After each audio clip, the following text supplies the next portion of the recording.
అయితే ఇక్కడ బీసీలకు సంబంధించినటువంటి లెక్కలు తేల్చాలని చెప్పేసి ప్రభుత్వం భావిస్తూ ఉంది. అందులో భాగంగా ప్రధానంగా ఓటర్ల జాబితా ఆధారంగా బీసీల లెక్కలు తీర్చాలని చెప్పేసి ప్రభుత్వం భావిస్తున్నట్టుగా తెలుస్తూ ఉంది. దానికోసం కసరత్తు ప్రారంభించింది. అయితే బీసీల లెక్కలు తేలిన తర్వాత మాత్రమే స్థానిక సంస్థల ఎన్నికలు నిర్వహించాలని చెప్పేసి కూడా అనుకుంటున్నట్టుగా కొన్ని కథనాలు కనిపిస్తూ ఉన్నాయి.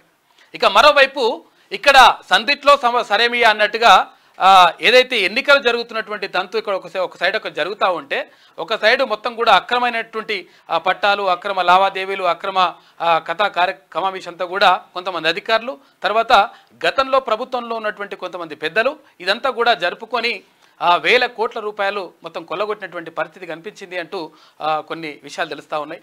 అయితే మరోవైపు కులగణన ఆలస్యం అవుతుందనేటువంటి నేపథ్యంలో కులగణన చేయాలంటే తర్వాత మొత్తం కూడా రాష్ట్ర వ్యాప్తంగా తిరగాల, తర్వాత ఎంతెంత ఏ క్యాస్ట్కి సంబంధించి ఎంతమంది ఉన్నారు అనే విషయం మీద పూర్తిగా వివరాలు రావాల్సి ఉంది.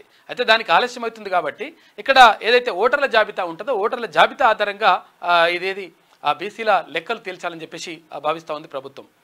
ఇక మరోవైపు G7 సమ్మిట్లో ప్రధానమంత్రి నరేంద్ర మోడీ ఇటలీలో పాల్గొని అక్కడ దేశాధినేతలతో అందరితో మాట్లాడిన తర్వాత 100% కలిసి ముందుకు సాగుదాం అభివృద్ధి కోసం అని చెప్పేసి ఆయన పిలుపునిచ్చిండు.